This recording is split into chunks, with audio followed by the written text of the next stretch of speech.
He demanded his wife cater the dinner party. Her main task, to serve champagne to the mistress he was about to replace her with. Arthur Andrea, a millionaire who owned the skyline, saw his wife Eleanor as just another asset to be liquidated. He wanted to humiliate her to show her she was nothing, just the wife in the kitchen. But as the guests raised their glasses and his mistress sat at the head of her table, they had no idea. The main course wasn't the food. It was revenge. And it was about to leave Arthur Andrea utterly speechless. The penthouse at 15 Central Park West wasn't a home. It was a statement. It screamed power, wealth, and profound, terrifying silence. Its floor-to-ceiling windows overlooked the park, turning the changing leaves of autumn into a living impressionist painting that neither of its occupants ever truly saw. This was the domain of Arthur Andrea, CEO of Andrea Capital Holdings, a man who hadn't just climbed the ladder of New York real estate and tech, he had kicked it out from under everyone else. His wife, Eleanor Andrea, moved through the cold marble corridors like a ghost. She was beautiful, but in a way that had become unfashionable, like a classic portrait hidden in an attic.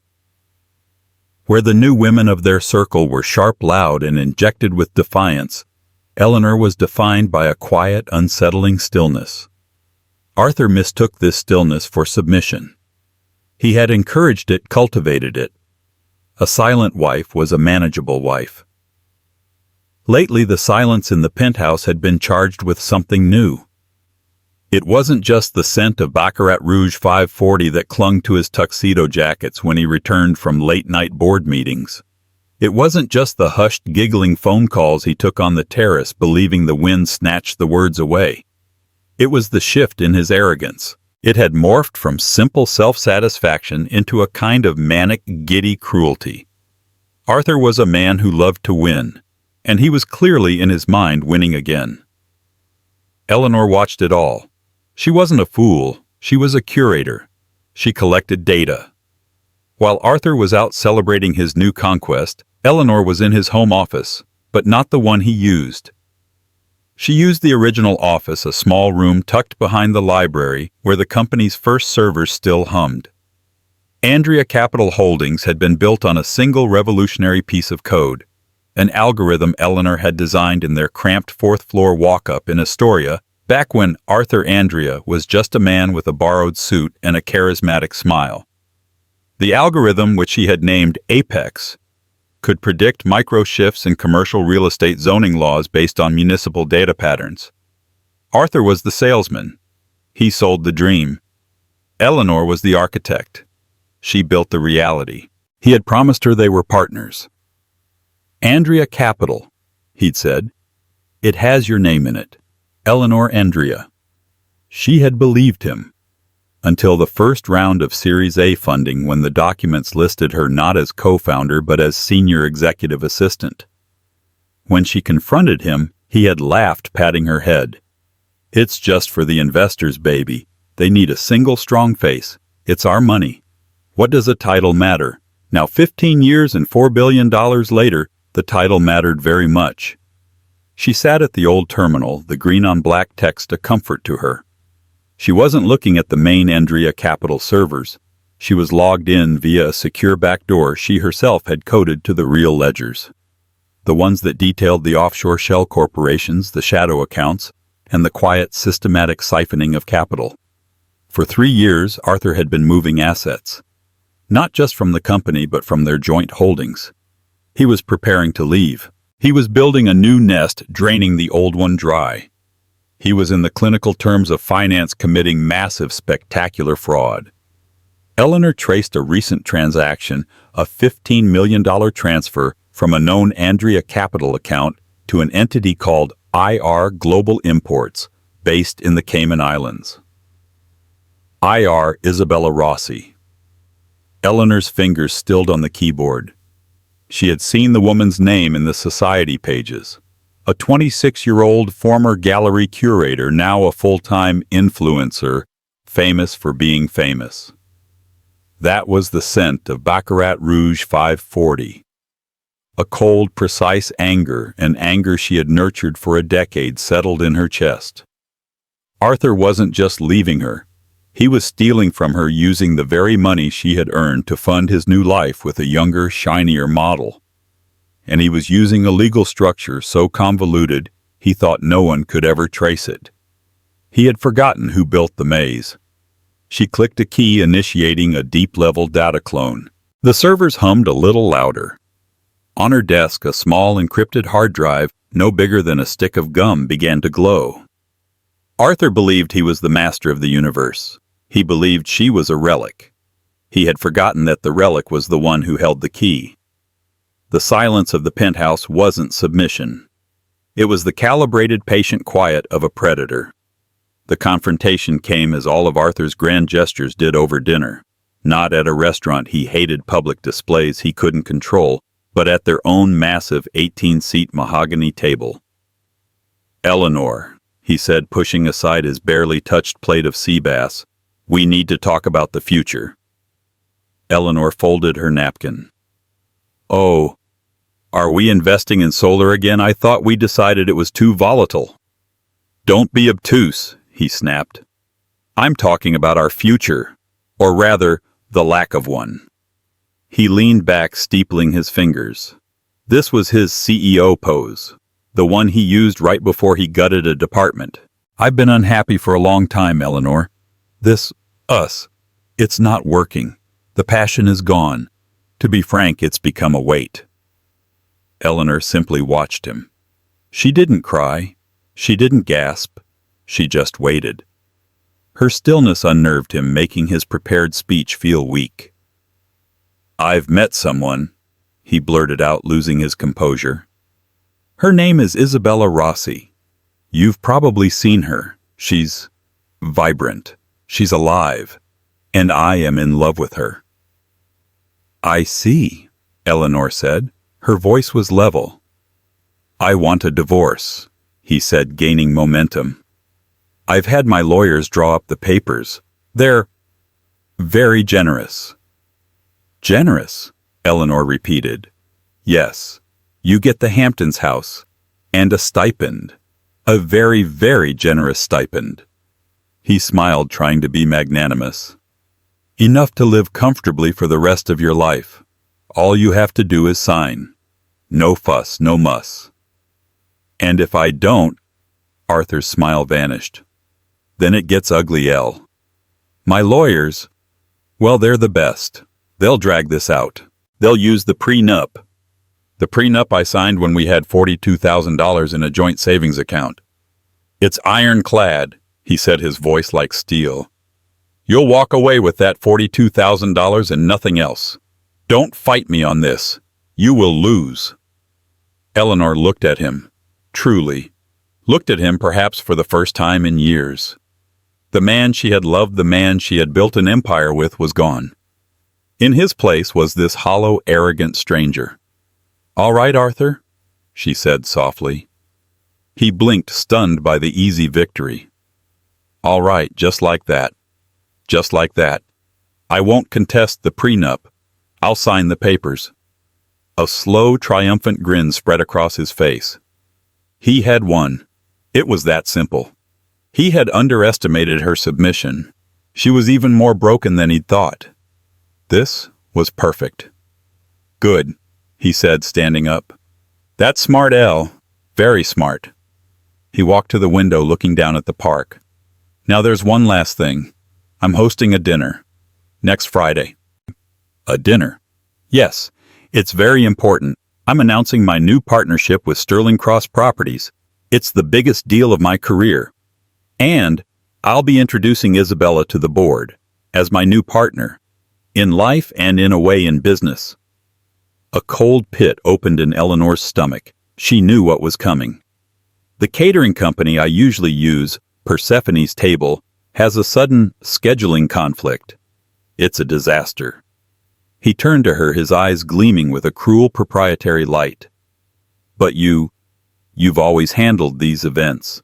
You know exactly what the board members like. You know how the kitchen runs. I need you to handle it."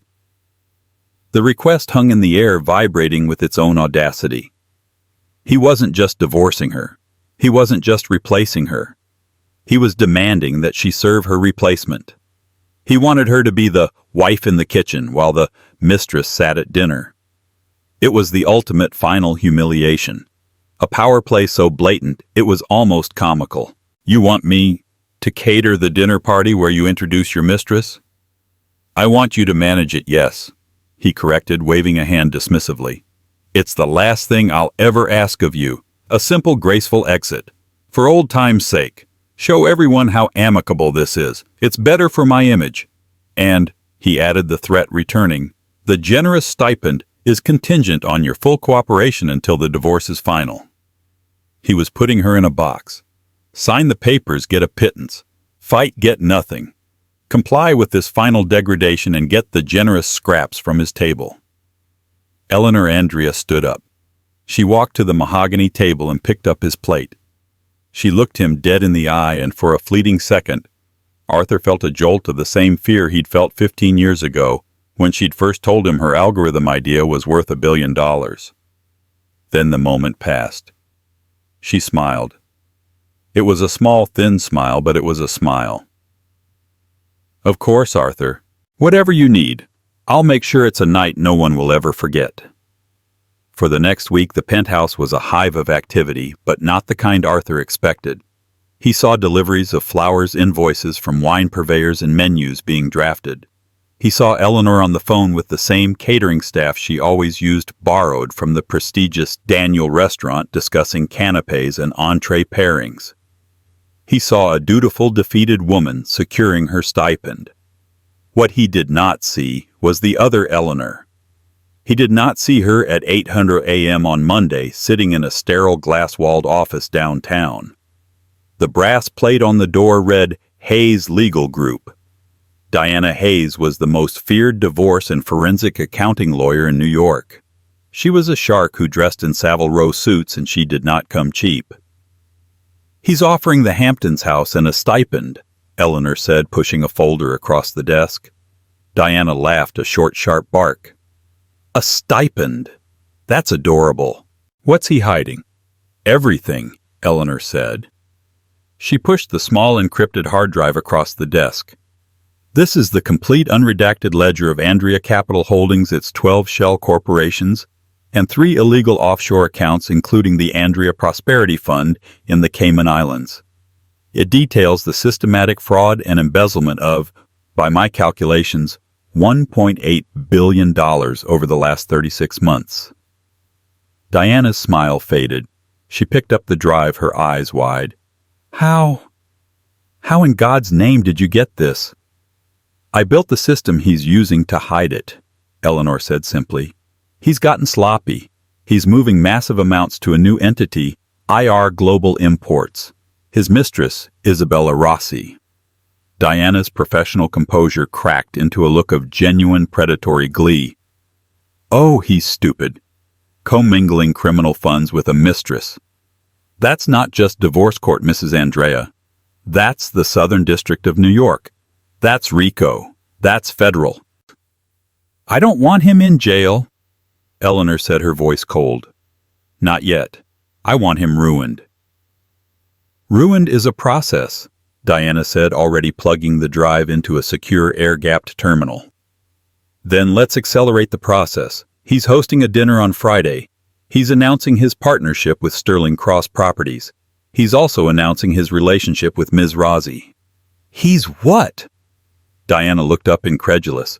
He's asked me to cater it. Diana Hayes, a woman who had seen sociopathic billionaires destroy each other over art collections, was genuinely speechless. He asked you to... Yes. He wants to humiliate me. He wants me in the kitchen. He wants her at the table. Diana stared at her client. The quiet, ghost-like woman from the society pages was gone. In her place was an ice queen. What's the Sterling Cross deal worth? Diana asked, her mind racing. On paper, $800 million, but he's using it as a vehicle to legitimize the funds from the Andrea Prosperity Fund. He's essentially using the merger to wash the $1.8 billion bull, Eleanor explained. The board doesn't know. They just see a brilliant acquisition. Which means, Diana breathed, He's not just defrauding you, he's defrauding his own shareholders. Every single person on his board. Exactly, which brings me to my next appointment. What Arthur also didn't see was Eleanor an hour later in a private dining room at the Carlisle, a place he and she had once celebrated their first million. She was sitting across from Julian Croft. Julian was 70 years old, the last of the old guard gentleman investors. He had been Arthur's first mentor and the primary investor in Andrea Capital's seed round. He sat on the board holding a 15% stake and had long been uneasy with Arthur's cutthroat tactics. "Eleanor," he said, his voice a gravelly baritone, "it's been too long. Arthur keeps you hidden away." "He's had his reasons, Julian," Eleanor said. She slid a single-page summary across the table. It wasn't the hard drive. It was a simple flowchart. Julian put on his reading glasses. He read the page. His face, normally ruddy, went pale. He read it again. The flowchart was simple. Andrea Prosperity Fund Cayman. Series of shells. IR Global Imports. Proposed Sterling Cross merger. At the bottom was a single staggering number, $1.8 billion. "He's robbing us," Julian whispered, horrified. "He's robbing the company. His company." "He's robbing me," Eleanor corrected. "He's been siphoning this for years to cheat me in a divorce he's about to announce. He's using our own merger to cover his tracks." Julian looked at Eleanor. The quiet wife he'd always pitied was suddenly the most dangerous person he'd ever met. "Why come to me? Why not the SEC?" "Because the SEC will just fine him and he'll walk away. You, Julian, you represent the board. You have a fiduciary duty, and you have a 15% stake that he's about to render worthless." "What do you want, Eleanor?" "He's hosting a dinner on Friday, at the Penthouse. He's announcing the merger and his new partner. He'll be asking the board for a final vote of approval." A slow, cold understanding dawned on Julian's face. "He's doing it at the dinner. He's arrogant, he's in love, and he thinks I'm a fool. He thinks I'll be in the kitchen chopping vegetables while he steals my life's work." "What do you need me to do?" Julian said, his voice hard. "Just be there, enjoy the meal, and when he calls for the vote, I'll handle the presentation." Friday night arrived with the crisp electric energy of a New York autumn.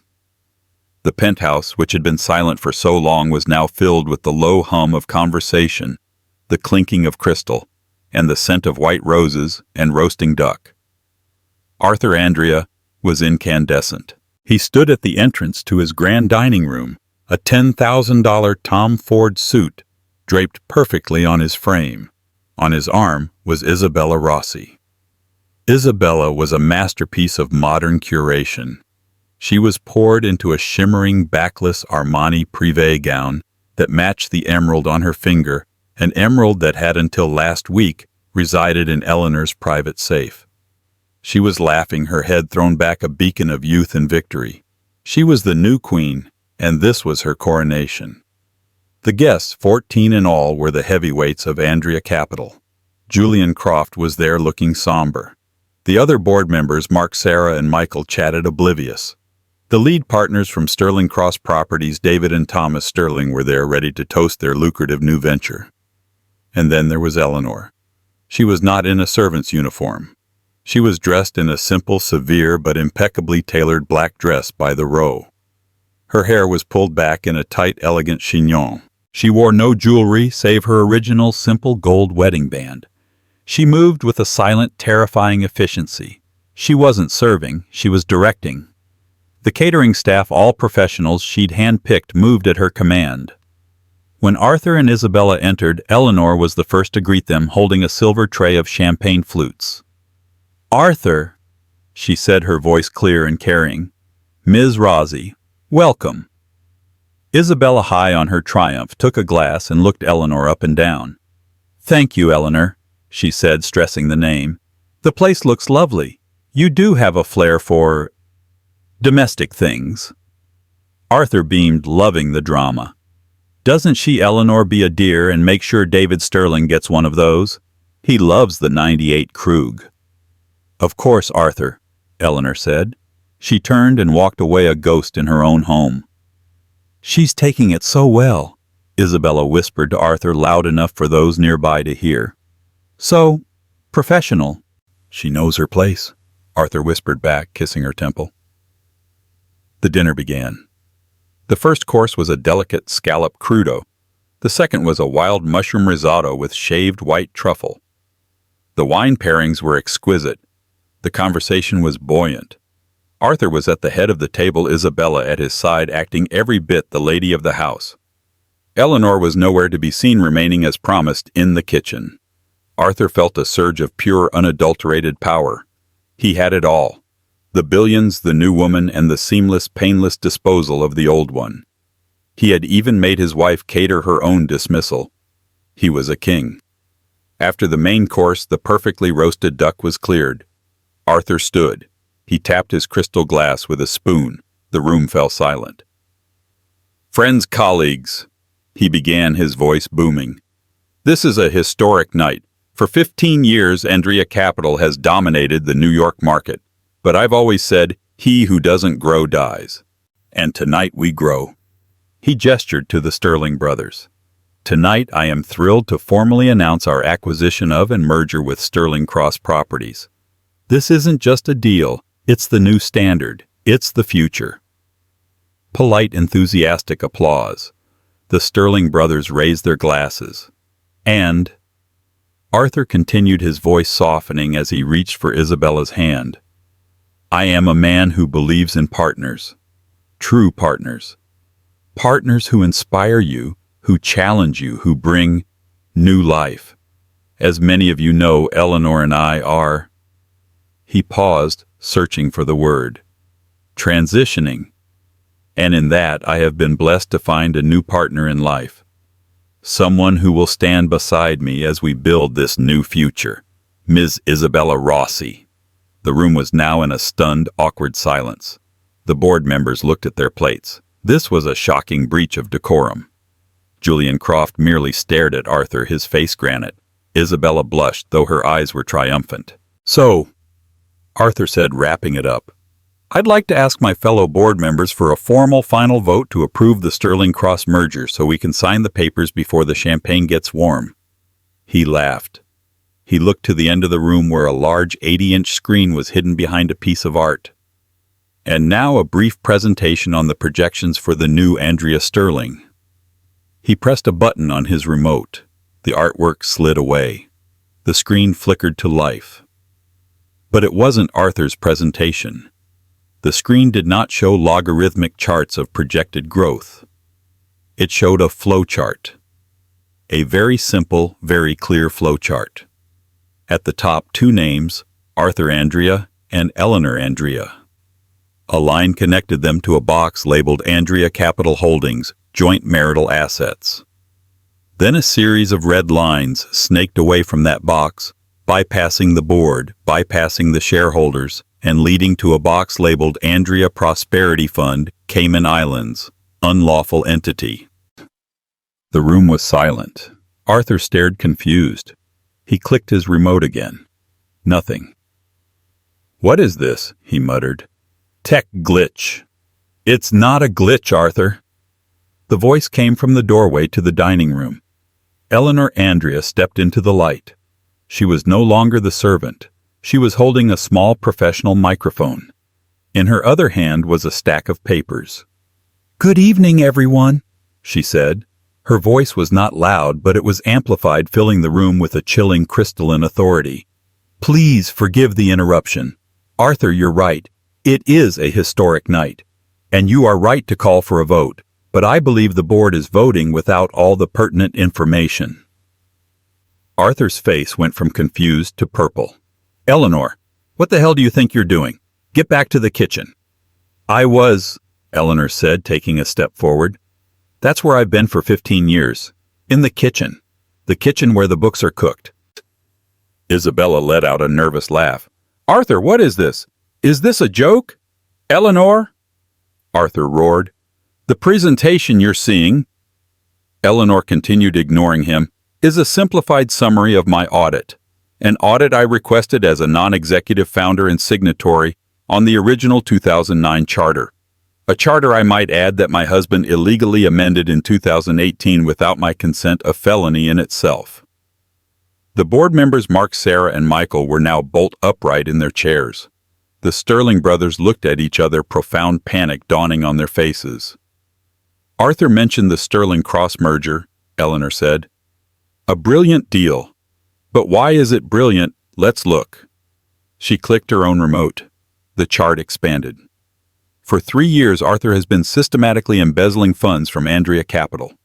He's been hiding assets in an illegal offshore entity, the Andrea Prosperity Fund, to defraud me in our impending divorce. I have the wire transfer receipts. The total as of this morning is $1,842,500,000. A collective gasp sucked the air from the room. But, Eleanor continued, how do you get $1.8 billion in stolen money back into the country? You can't just deposit it. You have to wash it. She clicked again. A new box appeared. Sterling Cross merger. You see, the Sterling Cross deal isn't an $800 million acquisition. It's a $2.6 billion acquisition. He's overpaying using the $1.8 billion of stolen money to purchase it. The merger is a front. He's using this deal and this board's approval to launder his own criminal proceeds back into the legitimate corporate structure. David Sterling, the older of the two brothers, shot to his feet. This is slander. We are a legitimate... You are... Eleanor agreed, nodding to him. You're just the unwitting washing machine. He was going to buy your $800 million company for $2, $6 billion. And the second the deal closed, he would have resold your assets, pocketed the profit, and left Andrea Capital holding a massive, inexplicable debt while his own Andrea Prosperity Fund was suddenly legitimate. She turned to the board. He wasn't just stealing from me. He was stealing from you. He was moments away from bankrupting this company to cover his tracks. The silence that fell over the room was not merely an absence of sound. It was a physical weight, a vacuum that sucked the air from 14 pairs of lungs. The clinking of cutlery, the murmur of conversation, the soundtrack of Arthur Andrea's triumph, all of it was gone, replaced by the blazing white light of the projector screen. Arthur Andrea, his arm still raised remote in hand, was a statue. His face, which had been ruddy with champagne and self-congratulation, was now a waxy mottled white. He stared at the flowchart, at the red lines that snaked from his name to the Cayman Islands at the number $1. $8 billion. His mind, so quick to calculate profit and loss, simply could not process this. This was not a variable he had ever considered. What? He whispered. It was a sound of profound, childlike confusion. He clicked the remote. Click, click, click. The chart remained. Tech glitch? It's not a glitch, Arthur. Eleanor's voice, amplified and serene, commanded the room. She was no longer a ghost. She was the prosecutor, the judge, and the executioner. Eleanor. Arthur finally found his voice. It wasn't the powerful baritone of a CEO. It was a high, strangled shriek. What is this? What have you done? Turn it off! Turn it off now! He fumbled for the main console, but Eleanor clicked her own remote. The screen locked. You can't do this, he bellowed, his panic turning to rage. This is slander. It's libel. It's illegal. You stole proprietary data. When my lawyers are through with you, you won't even have the stipend.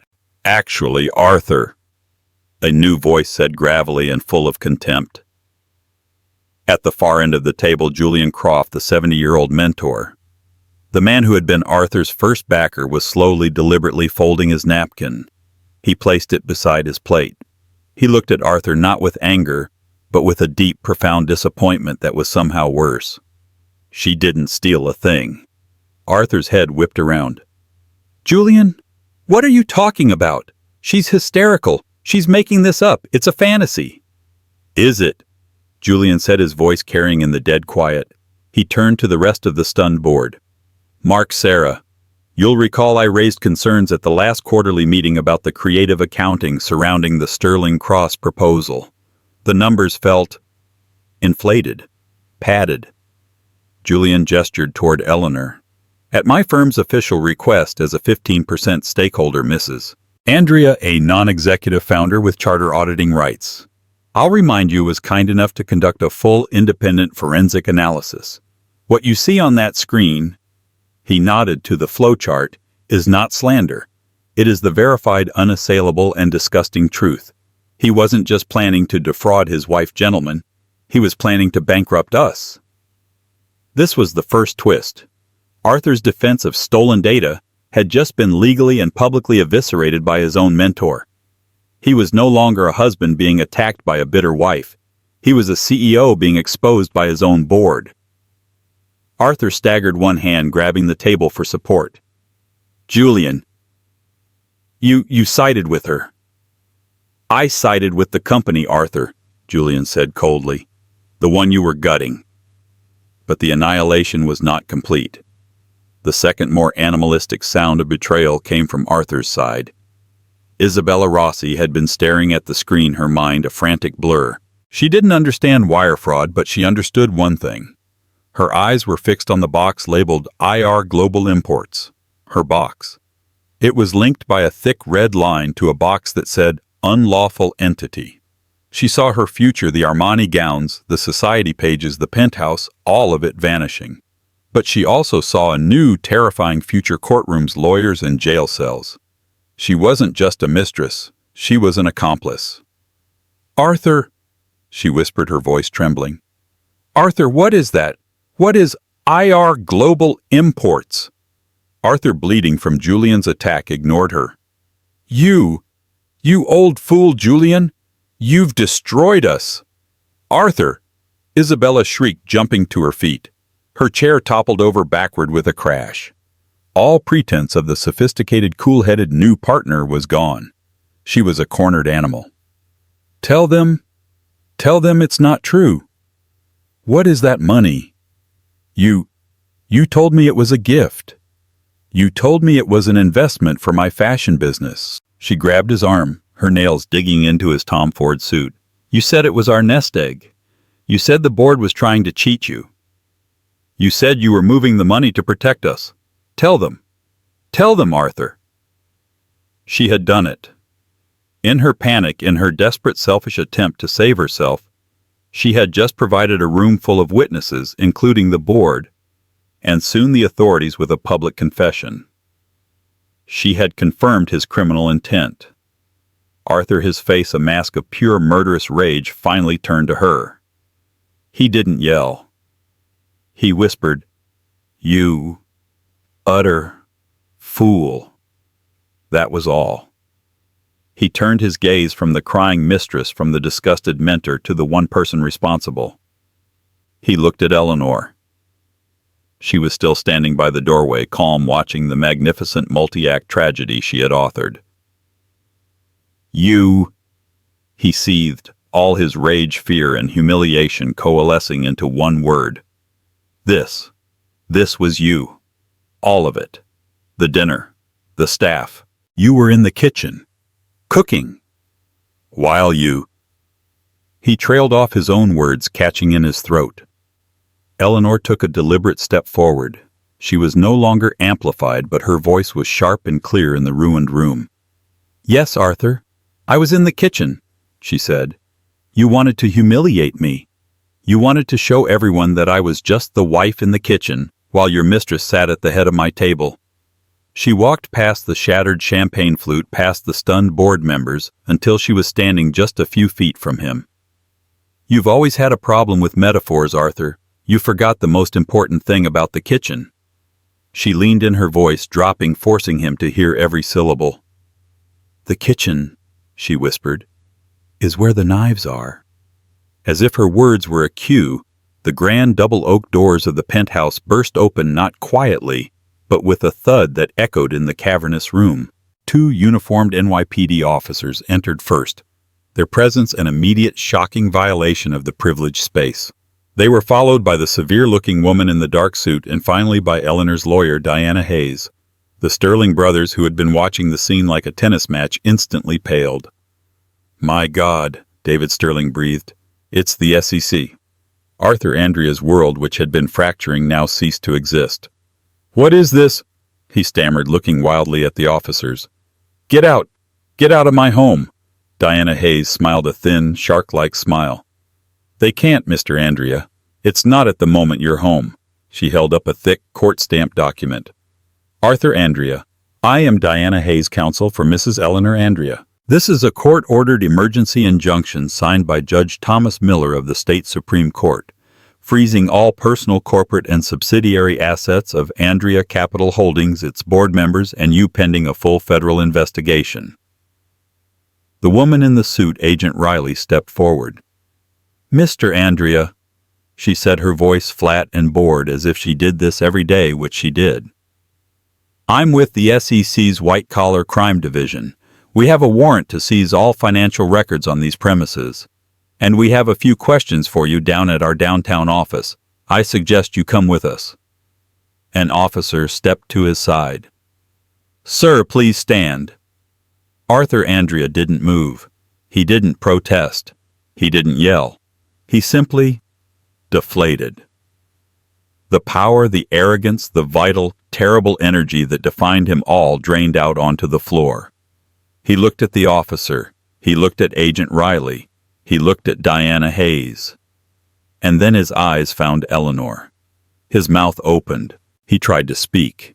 He tried to curse her, to threaten her to say something, but no sound came out. The king was dethroned. The titan was broken. The millionaire, who had built an empire on the power of his voice, was, just as the story promised, utterly and completely speechless. He collapsed back into his chair. The room did not just fall silent, it shattered. The stunned, awkward silence that had followed Arthur's toast was replaced by a cacophony of scraping chairs, sharp, indrawn breaths, and the sudden violent clatter of Isabella Rossi's champagne flute as it slipped from her nerveless fingers and exploded on the marble floor. Arthur Andrea, his face a mottled canvas of purple and white, was frozen. His mouth was open, his hand still outstretched toward the screen, which now blazed with the damning flowchart of his life's work, a map of his own self-destruction. "Eleanor!" He finally roared, his voice cracking. The spell was broken. "Shut this down. Shut it down now. This is proprietary data. It's slander. I'll have you arrested." "You're too late for that, Arthur." Eleanor's amplified voice was a blade of ice cutting through his bluster. She didn't even look at him. She looked past him toward the penthouse entrance. As if summoned by her words, the grand double oak doors swung open. It wasn't more catering staff. It was two uniformed NYPD officers, their presence a grotesque violation of the $10,000 a bottle wine atmosphere.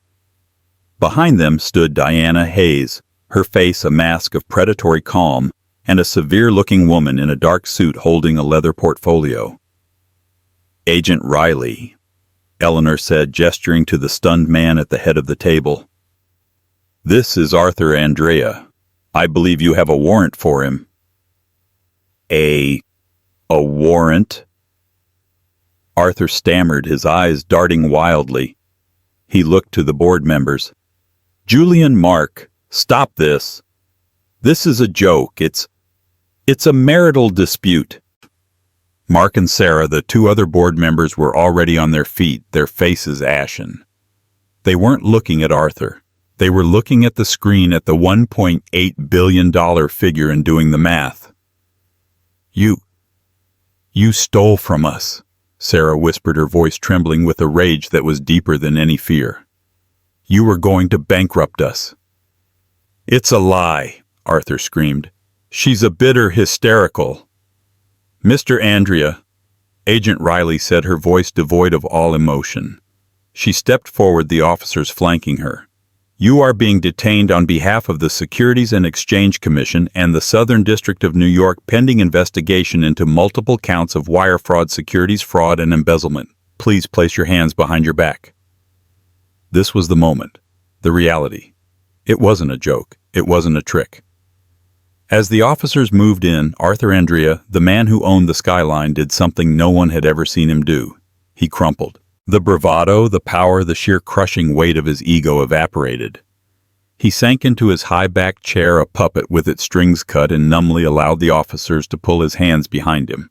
The click of the handcuffs was the loudest sound in the history of the room. Across the table, the Sterling brothers, David and Thomas, looked as if they'd seen a ghost.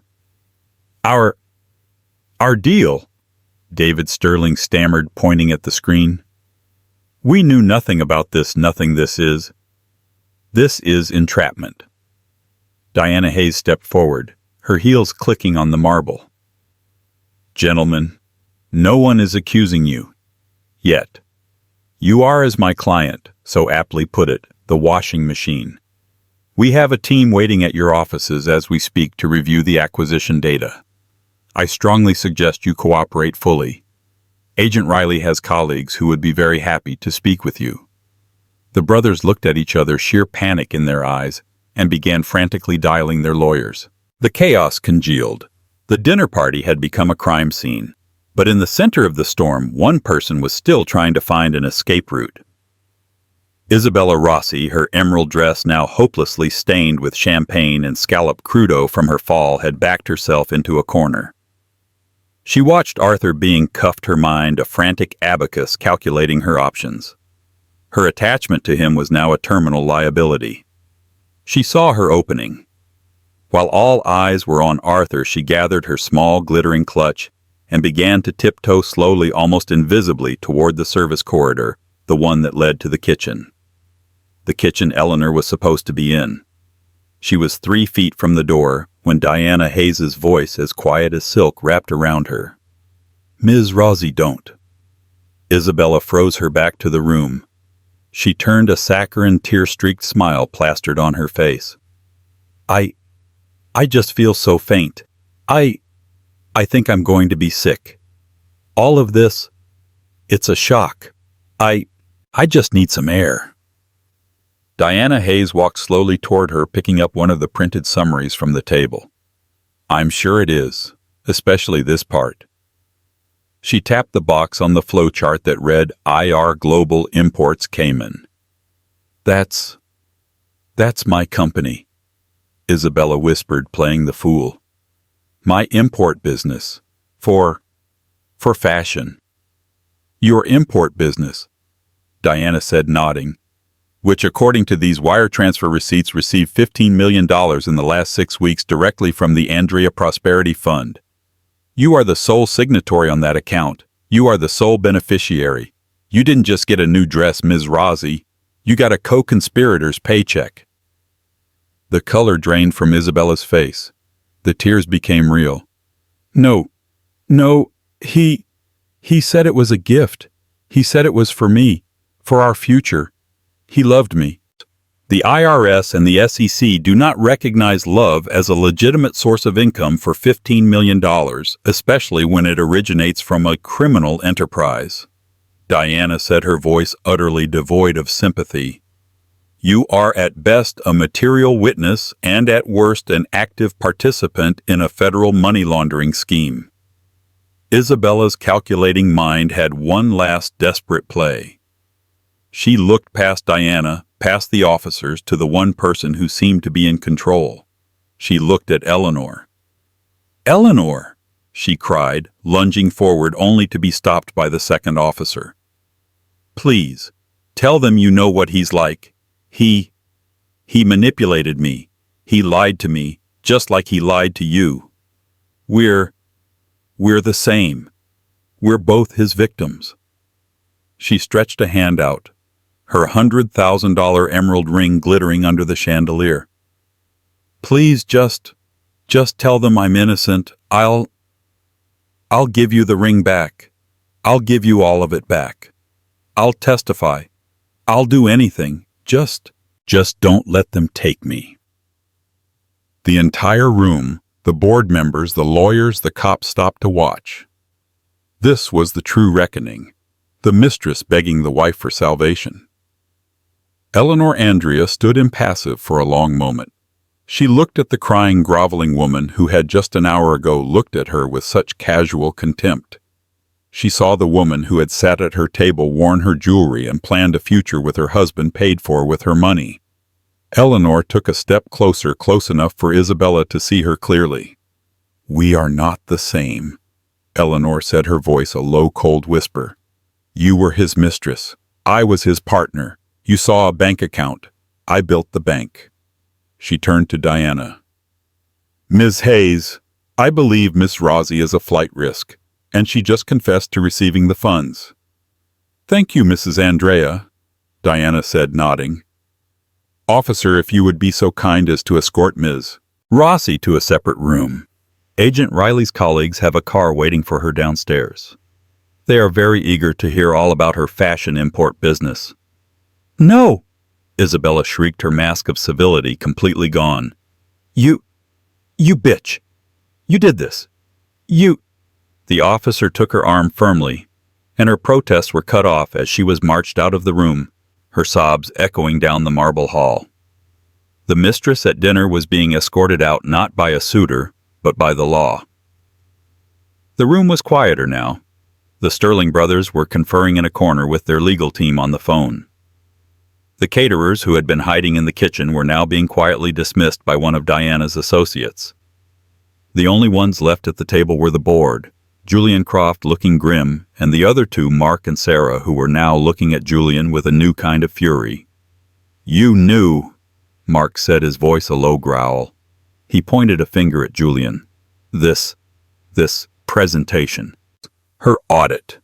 This was your doing. You knew, and you let us walk in here. You let us sit down for duck."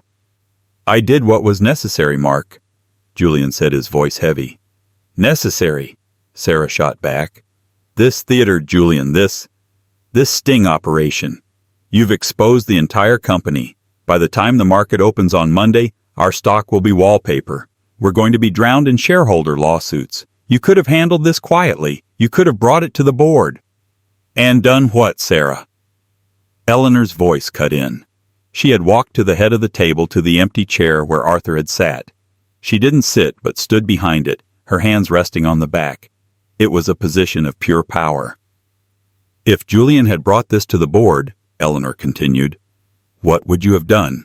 Formed a committee, hired an outside counsel. Arthur would have been tipped off in an hour.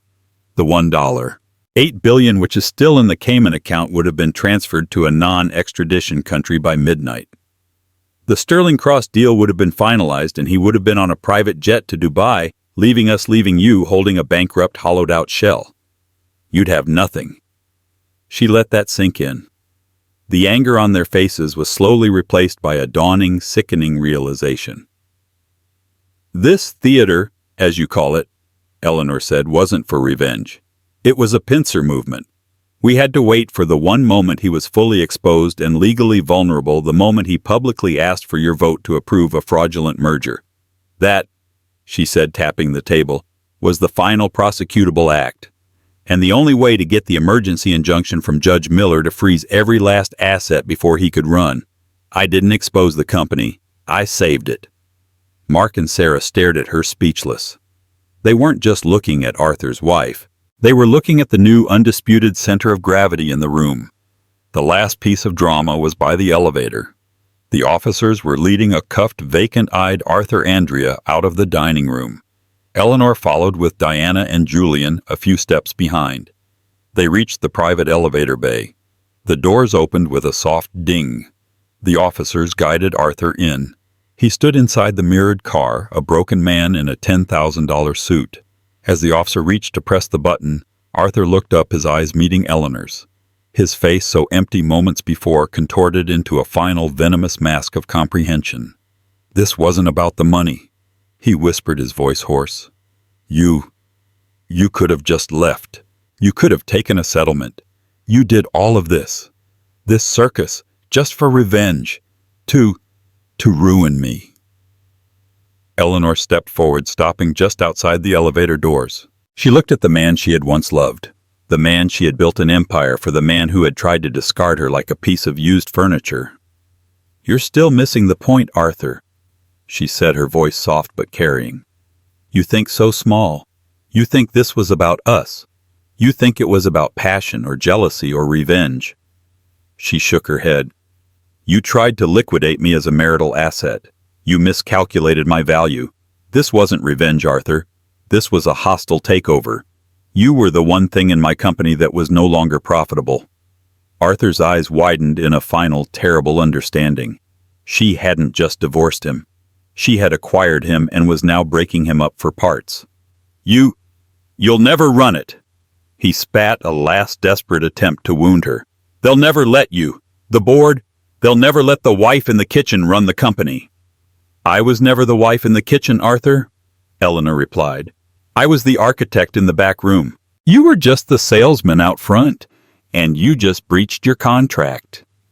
She nodded to the officer. "Have a good night, Mr. Andrea." The elevator doors slid shut, sealing Arthur's reflection and his life away. The ding of the elevator faded, and the penthouse was for the first time in 15 years truly silent. The only sound was the distant wail of a siren growing fainter. The remaining board members, Mark and Sarah, were being ushered out by Diana's team, who would take their full statements. Finally, the room was empty. The grand dining table, which had been set for a coronation, was now the wreckage of a battlefield. Half-eaten plates, spilled wine, discarded napkins. Julian Croft let out a breath he seemed to have been holding since he first saw the flowchart. "That," he said, "was the most expensive and by far the most satisfying meal of my entire life." Eleanor walked to the sideboard. She picked up the bottle of 98 Krug, the one Arthur had wanted for his guest. She found a single clean glass and poured herself a full measure. She walked to the floor-to-ceiling windows. The first gray light of dawn was beginning to creep over Central Park, painting the sky in shades of bruised purple and cold, promising blue. The city was waking up. "He's not wrong about the board, you know," Julian said quietly, coming to stand beside her. "They're terrified. They're going to fight you. They'll want a safe outside hire, someone from another firm to clean house." Eleanor took a long, slow sip of the champagne. It was cold, and it was perfect. "Let them," she said, not taking her eyes off the city. "They can fight me, or they can face the shareholder lawsuits without the one person who can explain where every dollar is. I'm the only one who can untangle the Apex algorithm because I'm the one who wrote it. I'm the only one who can prove to the SEC which funds are legitimate and which are criminal. I'm the only one who can save their pensions, their stock options, and their reputations." She turned to him, a small, cold smile on her face. "I'm not a safe hire, Julian. I'm the only hire." She walked to the table where her briefcase had been sitting untouched all night. She opened it and pulled out a thick bound folder. She handed it to him.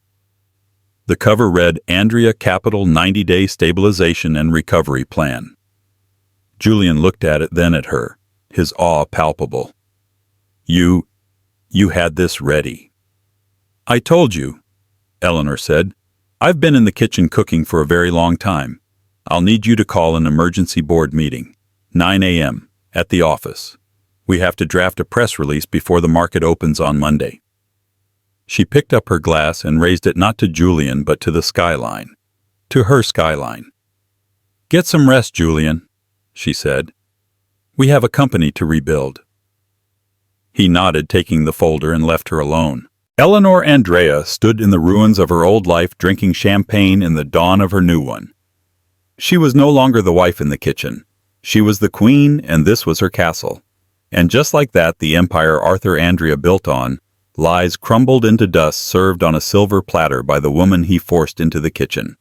Eleanor Andrea proved that the quietest person in the room is often the most dangerous. She didn't just get even. She took everything, his company, his freedom, and his future. The mistress, a pawn in a game she didn't understand, was left with nothing but the legal consequences of her ambition.